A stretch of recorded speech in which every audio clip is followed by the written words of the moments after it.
मेरे प्यारे छात्रों, आप सभी का मेरे इस चैनल में स्वागत है। आज बीज गणित पे मेरा 7वां लेक्चर है। बीज गणित में हम लोग बहुपद समाप्त कर चुके हैं और आज पढ़ना शुरू करेंगे हम लोग दो चर वाले रैखिक समीकरण युग्म। ध्यान दीजिएगा, आज पढ़ना है दो चर वाले रैखिक समीकरण युग्म। और जो भी छात्र पीछे का वीडियो नहीं देखे हैं, यहाँ डिस्क्रिप्शन बॉक्स में लिंक मौजूद है, वहाँ पे जाके आप पिछला वीडियो देख सकते हैं और वीडियो को आप एक क्रम से देखें ताकि पूरा कॉन्सेप्ट समझ में आए। और आपसे यह कहना है कि वीडियो को ज़्यादा से ज़्यादा शेयर करें ताकि 10th क्लास के बच्चों तक पहुँचे और उनका एक सहयोग हो सके, जो मेरा प्रयास है। जैसा कि हमने अपने फर्स्ट इंट्रोडक्शन वाले वीडियो में बताया हुआ है कि शैक्षणिक संस्थान पूरा बंद है। आप जान रहे हैं, कोरोना वैश्विक महामारी के वजह से देश में पूरा शैक्षणिक संस्थान बंद है।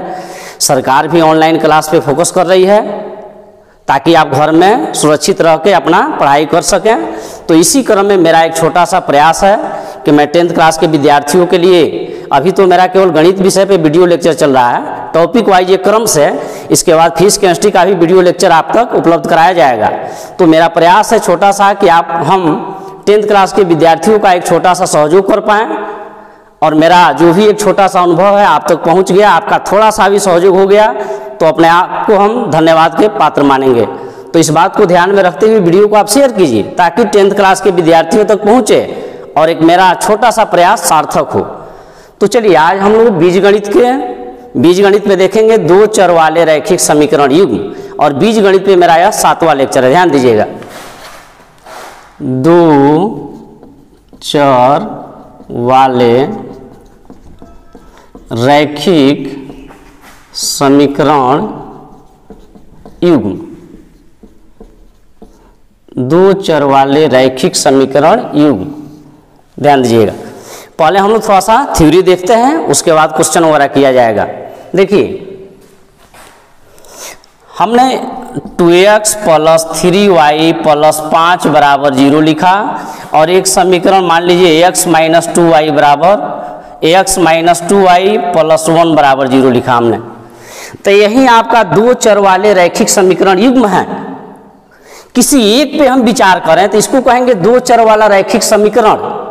इसमें से हम एक पे विचार करें तो एक को कहेंगे दो चर वाला रैखिक समीकरण या दो चर का एक घातीय समीकरण, लेकिन दोनों को एक साथ हम बोलेंगे दो चर वाले रैखिक समीकरण युग्म। तो ध्यान देते चलिएगा। देखिए, दो चर वाले रैखिक समीकरण का व्यापक रूप ax + by + c = 0 होता है। ध्यान दीजिएगा, दो चर वाले रैखिक समीकरण का व्यापक रूप, अभी हम लोग दो चर वाले रैखिक समीकरण युग्म को नहीं देख रहे हैं। दो चर वाले रैखिक समीकरण का व्यापक रूप ax + by + c = 0 होता है। ऐसा कोई एक समीकरण लिख दीजिए, 2x + 3y - 1 = 0। तो यह दो चर वाला रैखिक समीकरण है, दो चर का एक घातीय समीकरण है और इसका व्यापक रूप क्या होता है, ax + by + c = 0। यह बात तो 9th में देखा गया है, ठीक ना। चलिए ध्यान दीजिएगा, तो दो चर वाले रैखिक समीकरण का व्यापक रूप होता है ax + by + c = 0, जहां a b c वास्तविक संख्याएं हैं, वास्तविक संख्याएं हैं तथा a ≠ 0 b ≠ 0। ध्यान दीजिएगा, ए बी सी आपका वास्तविक संख्या है और ए का मान भी 0 नहीं हो सकता है, बी का मान भी 0 नहीं हो सकता है, ठीक ना। और इस बात को याद रखिएगा, एग्जाम में ऑब्जेक्टिव क्वेश्चन करता है दो चर वाले रैखिक समीकरण का व्यापक रूप होता है। ऐसा 4 गो ऑप्शन दिया रहेगा, इससे मिलता जुलता दो चर वाले रैखिक समीकरण का व्यापक रूप होता है। तो हमेशा याद रखिएगा ax + by + c = 0, याद रहेगा ना। ठीक, चलिए आगे देखते हैं। दो चर वाले रैखिक समीकरण का अनंत हल होता है।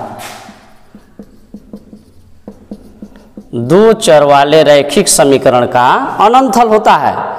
यह भी बात ऑब्जेक्टिव क्वेश्चन करता है कि दो चर वाले रैखिक समीकरण का डॉट डॉट हल होता है।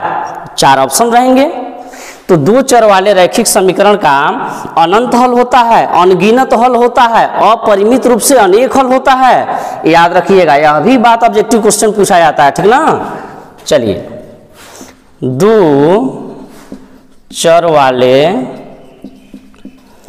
रैखिक समीकरण का आलेख एक सरल रेखा होती है। एक सरल रेखा होती है। देखिए, दो चर वाले रैखिक समीकरण का आलेख एक सरल रेखा होती है। दो चर वाले रैखिक समीकरण का आलेख हम लोग 9th क्लास में खींचे हैं और पाए हैं कि इसका आलेख ही क्या होता है, एक सरल रेखा होता है, ठीक ना। तो यह दोनों पॉइंट भी आई है, याद रखिएगा, समझे। यह दोनों चीज ऑब्जेक्टिव क्वेश्चन पूछा जाता है और यहां से भी ऑब्जेक्टिव क्वेश्चन करता है कि दो चर वाले रैखिक समीकरण का व्यापक रूप होता है। तो ax + by + c = 0, याद रखिएगा। चलिए, मिटा रहे हैं इसको, थोड़ा सा आगे बढ़ रहा है, आप देखते रहिएगा। अब हम लोग दो चर वाले रैखिक समीकरण युग्म का व्यापक रूप देखेंगे। ध्यान दीजिएगा, दो चर वाले रैखिक समीकरण युग्म का व्यापक रूप देखा जाएगा। ये आपका a1x + b1y + c1 = 0, a2x + b2y + c2 = 0 होता है। जहां a1, b1, c1, a2, b2 तथा c2 क्या है जी, वास्तविक संख्याएं हैं।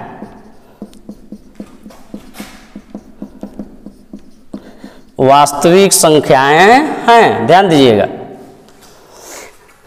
a1, b1, c1, a2, b2, c2 वास्तविक संख्याएं हैं, ठीक ना। तथा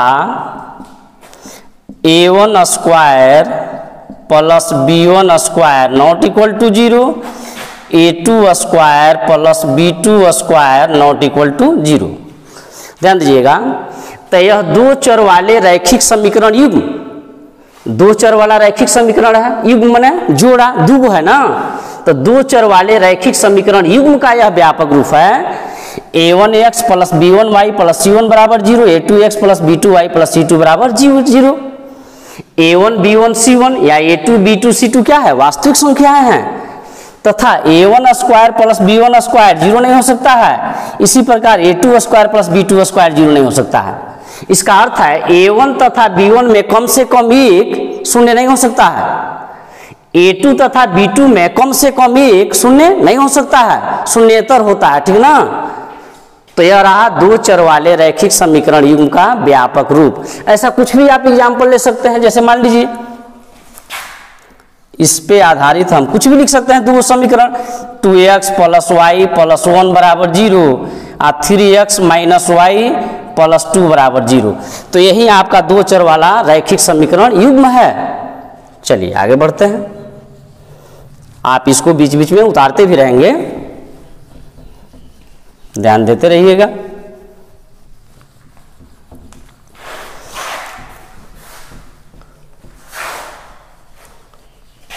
देखिए, अब देखना है दो चर वाले रैखिक समीकरण के हल का ज्यामितीय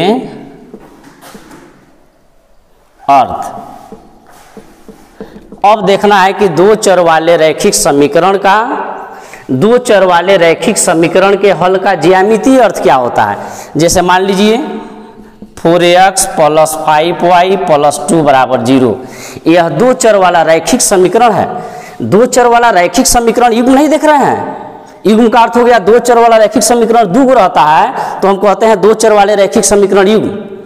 हम देख रहे हैं दो चर वाले रैखिक समीकरण के हल का ज्यामितीय अर्थ। जैसे आपका यह दो चर वाला रैखिक समीकरण है, इसको हम दो चर का एक घातीय समीकरण भी कहते हैं। तो इसके हल का ज्यामितीय अर्थ क्या है, चलिए पहले समझते हैं। मान लीजिए इसका हल है आपका 2 3, ध्यान दीजिएगा। अर्थात यह x का मान है, ये आपका y का मान है। हम हल निर्देशांक के रूप में लिखे हुए हैं, नियामक के रूप में लिखे हुए हैं। पहला x नियामक है, दूसरा आपका y नियामक है, यानी पहला x का मान है, दूसरा y का मान है। अब मान लीजिए इस समीकरण, यह दो चर वाला रैखिक समीकरण है। कह दिया गया इसका हल यह है। इसका क्या है जी, हल है। इसका हल यह है, ठीक ना। कह दिया गया इसका हल यह है, तो इसका ज्यामितीय अर्थ क्या है। तो इसका ज्यामितीय अर्थ यह है कि यह बिंदु इस समीकरण के आलेख पर स्थित होगा। कोई कह दे यह दो चर वाला रैखिक समीकरण है, इसका हल यह है, तो इसका अर्थ क्या है, इसका ज्यामितीय अर्थ क्या है। तो इसका ज्यामितीय अर्थ यह है कि यह बिंदु इस समीकरण के आलेख पर स्थित होगा। समझे ना। चलिए इसको लिख रहे हैं।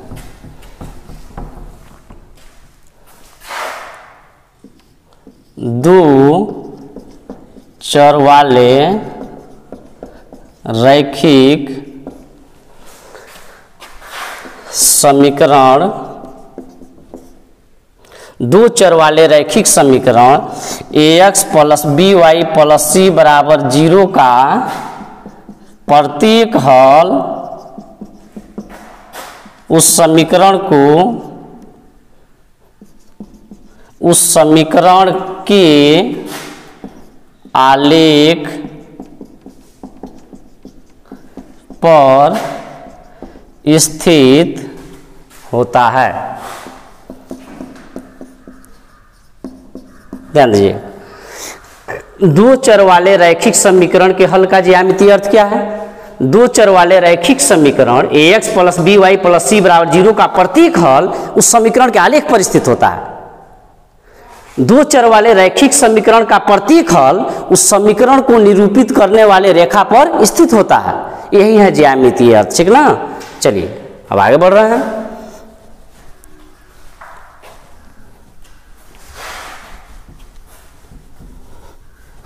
अब हम देखेंगे दो चर वाले रैखिक समीकरण युग्म के हल का ज्यामितीय अर्थ क्या है, ठीक ना। दो चर वाले रैखिक समीकरण युग्म के हल का ज्यामितीय अर्थ, ध्यान दीजिएगा।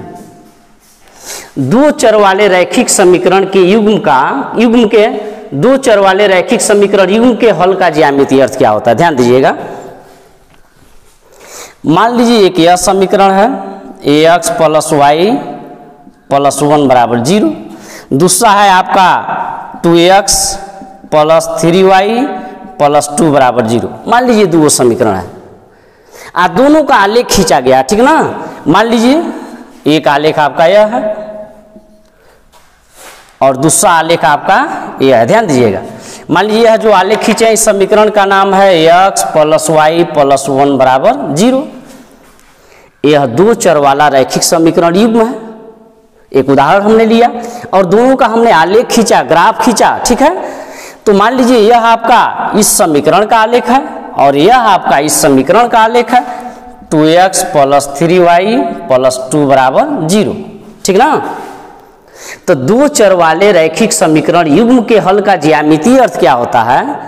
इसका ज्यामितीय अर्थ यह है कि दोनों समीकरणों का आलेख एक दूसरे को जिस बिंदु पर काटेगा वही, मान लीजिए इस बिंदु का निर्देशांक है 2 4, मान लीजिए इस बिंदु का नियामक है 2 4, माने पहला वाला x निर्देशांक दूसरा y निर्देशांक।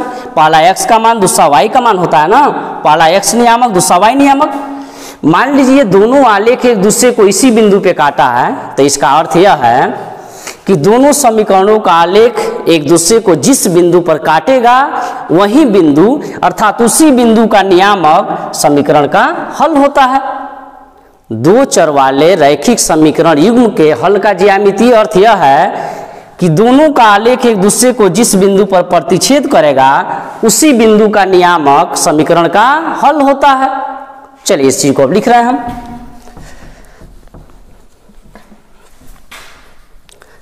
ध्यान दीजिएगा, दो चर वाले रैखिक समीकरण युग्म का हल उनके आलेखों के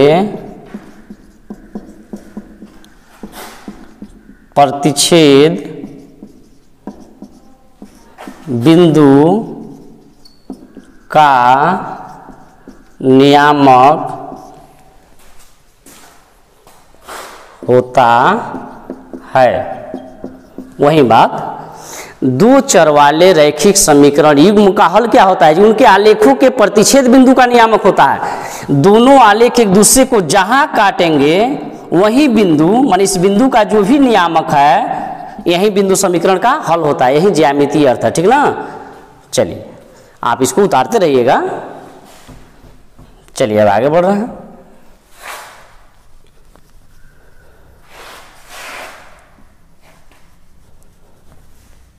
ध्यान देते रहिएगा आप लोग। अब देखना है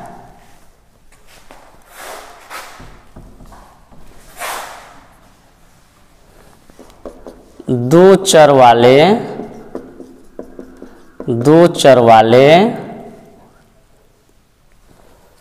चलिए थोड़ा सा मिटा रहे हैं, थोड़ा ऊपर से लिख रहे हैं ताकि आपको दिक्कत न हो। दो चर वाले रैखिक समीकरण युग्म के हल का बीजीय शर्त।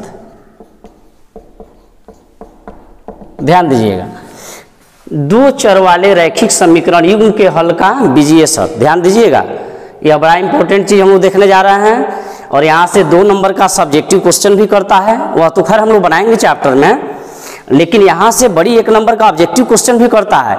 यहाँ से 1 नंबर का ऑब्जेक्टिव क्वेश्चन कई गो बनता है, उसको हम चर्चा करेंगे, ठीक ना। ध्यान दीजिएगा, a1x plus b1y plus c1 बराबर 0, a2x plus b2y plus c2 बराबर 0 के लिए ध्यान दीजिएगा। पहला है, देखिए, यदि a1 बटा a2 not equal to b1 बटा b2 तो समीकरण का केवल एक हल होगा और इस समीकरण का नाम होता है अविरोधी समीकरण या संगत समीकरण। ध्यान दीजिए, यदि a1 बटा a2 not equal to b1 बटा b2, यानी यदि a1 बटा a2 बराबर नहीं होगा b1 बटे b2 के, तो समीकरण का केवल एक हल होगा, या इसको ऐसे भी कहता है समीकरण का एक अद्वितीय हल होगा। और इस समीकरण का नाम क्या होता है? अविरोधी समीकरण या संगत समीकरण। समझे, याद रखिएगा। चलिए दूसरा लिखते हैं, यदि a1 बटा a2 बराबर b1 बटा b2 बराबर नहीं c1 बटा c2, यदि a1 बटा a2 इक्वल टू b1 बटा b2 not equal to c1 बटा c2, तो समीकरण का कोई हल नहीं होगा। तो समीकरण का कोई हल नहीं होगा और इस समीकरण का नाम होता है विरोधी समीकरण या असंगत समीकरण। विरोधी या असंगत समीकरण। चलिए, तीसरा है, 3 गो शर्त है। तीसरा है यदि A1 बटा A2 बराबर B1 बटा B2 बराबर C1 बटा C2 तो समीकरण का अनंत हल होता है। तो समीकरण का अनंत हल होता है और इस समीकरण का नाम होता है आश्रित समीकरण और इसका नाम होता है आश्रित समीकरण। अब देखिए पुनः, तो 2 चर वाले रैखिक समीकरण युग्म के हल का बीजीय शर्त है, यानी किस शर्त में कितना कितना हल होगा और उस शर्त में समीकरण का नाम क्या होता है, ठीक ना। तो 2 चर वाले रैखिक समीकरण युग्म के हल का बीजीय शर्त कितना है, 3 गो है। चलिए, यदि A1 बटा A2 not equal to B1 बटा B2, यदि A1 बटा A2 बराबर नहीं B1 बटा B2 तो समीकरण का केवल एक हल होगा, या ऐसे बोलिए समीकरण का एक अद्वितीय हल होगा। और इस स्थिति में समीकरण का नाम क्या होता है, अविरोधी समीकरण या संगत समीकरण। और दूसरा है यदि A1 बटा A2 बराबर B1 बटा B2 बराबर नहीं C1 बटा C2 तो समीकरण का कोई हल नहीं होगा, तो समीकरण का एक अद्वितीय हल नहीं होता है। और इस स्थिति में समीकरण का नाम होता है विरोधी समीकरण या असंगत समीकरण। तीसरा है यदि A1 बटा A2 बराबर B1 बटा B2 बराबर C1 बटा C2 तो समीकरण का अनंत हल होता है या अनगिनत हल होता है या अपरिमित रूप से अनेक हल होता है और इस समीकरण का नाम होता है आश्रित समीकरण, ठीक ना। इसको हम संगत भी बोल लेते हैं, संगत समीकरण भी कह लेते हैं। आश्रित समीकरण को हम संगत समीकरण भी कह लेते हैं, ठीक ना, ध्यान दीजिएगा। अब यहां से कैसे ऑब्जेक्टिव क्वेश्चन पूछता है, थोड़ा सा एक आध गो हम लिख रहे हैं, ठीक ना। क्वेश्चन ध्यान दीजिएगा,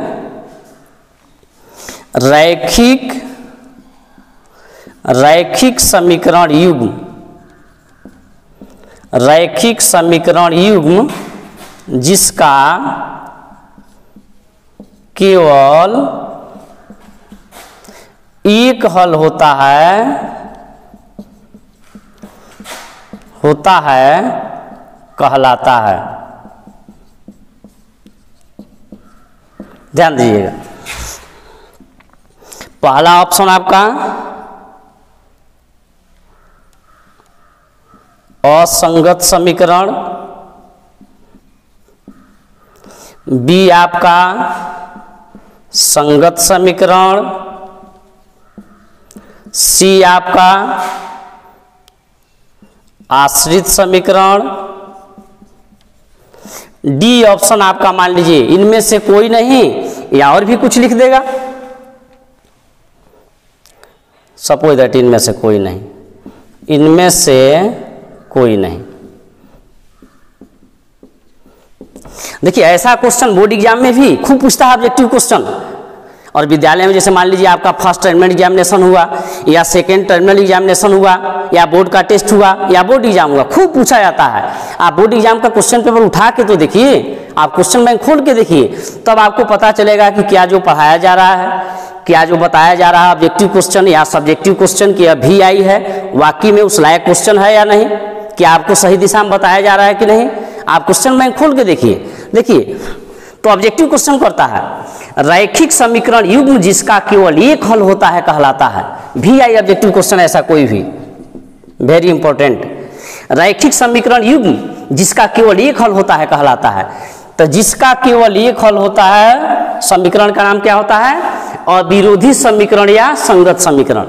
हम ऑप्शन में क्या ढूंढेंगे, या तो हमको अविरोधी समीकरण चाहिए ऑप्शन में, या नहीं तो संगत समीकरण चाहिए। नहीं तो चलिए संगत समीकरण यहाँ पे है ना, तो ऑप्शन आपका बी, समझे ना। 2 चर वाले रैखिक समीकरण युग्म जिसका केवल एक हल होता है क्या कहलाता है जी, संगत समीकरण या अविरोधी समीकरण भी कहलाता है। नहीं तो ऑप्शन में मेरा क्या है, संगत समीकरण है, तो ऑप्शन क्या हो गया बी। कोई दिक्कत या इसी को कहेगा रैखिक समीकरण युग्म जिसका एक अद्वितीय हल होता है कहलाता है, तो क्या कहलाएगा, संगत समीकरण। चलिए अब दूसरा क्वेश्चन ऐसा ही सेम, जिसका रैखिक समीकरण युग्म जिसका कोई हल नहीं होगा, नहीं होता है कहलाता है। देखिए रैखिक समीकरण युग्म, अब नेक्स्ट क्वेश्चन हो गया दूसरा, रैखिक समीकरण युग्म जिसका कोई हल नहीं होता है कहलाता है। तो जिसका कोई हल नहीं होता है क्या कहलाता है जी? विरोधी समीकरण या असंगत समीकरण।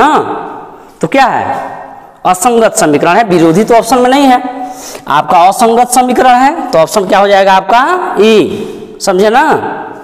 चलिए अब पुनः मिटाते हैं इसको, अब इसमें नेक्स्ट क्वेश्चन बनाते हैं।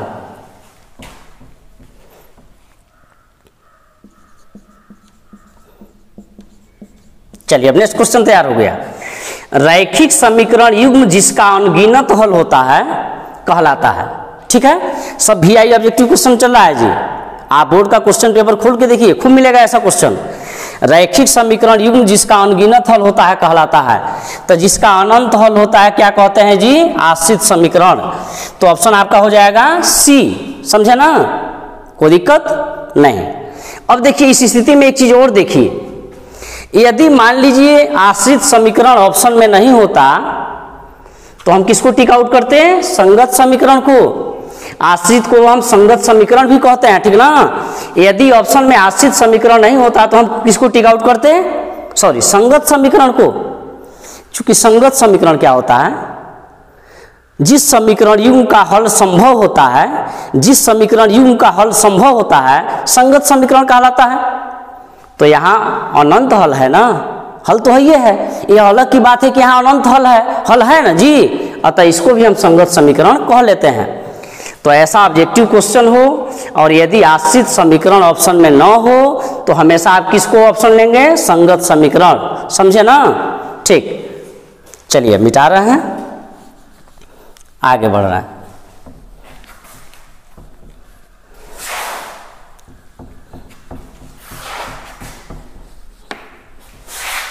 चलिए अब आगे बढ़ते हैं। अब हम लोग देखेंगे ग्राफीय शर्त, देखेंगे, ध्यान दीजिएगा। अब देखेंगे दो चर वाले रैखिक समीकरण युग्म के हल का ग्राफीय शर्त, ध्यान दीजिएगा। दो चर वाले रैखिक समीकरण युग्म के हल का ग्राफीय शर्त देखेंगे, आलेखीय शर्त देखेंगे, ठीक ना, ध्यान दीजिएगा। अब ग्राफीय शर्त क्या होता है देखिए,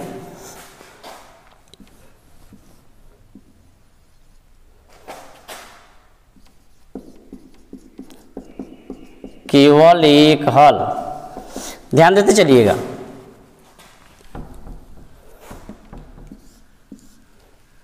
कोई हल नहीं,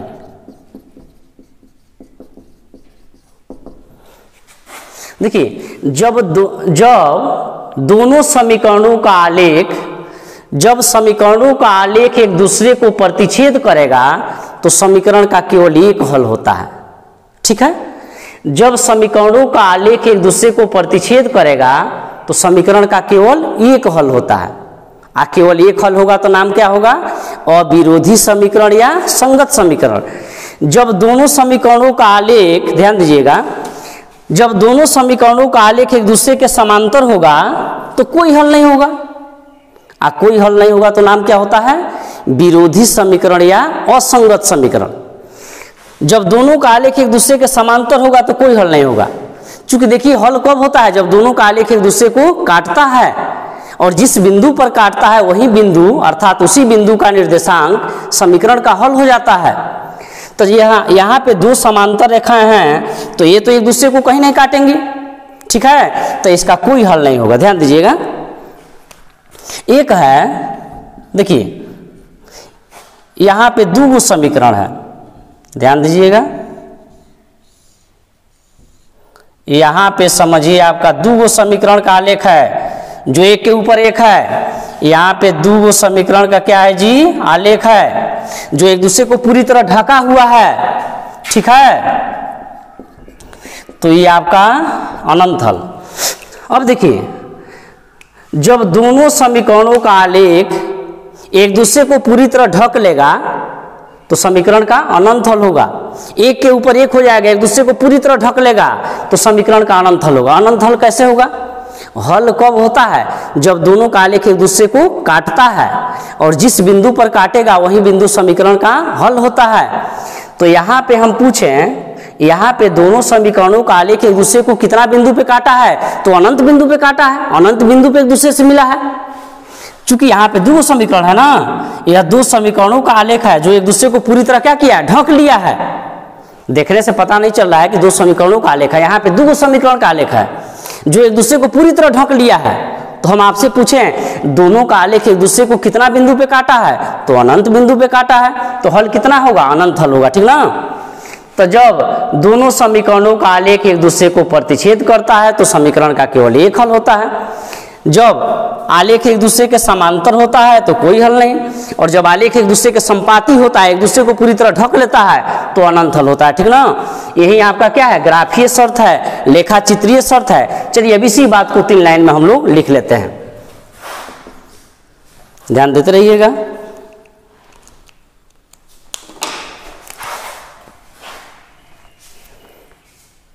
जब दोनों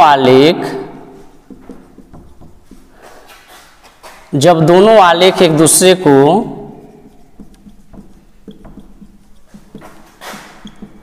प्रतिच्छेद करे तो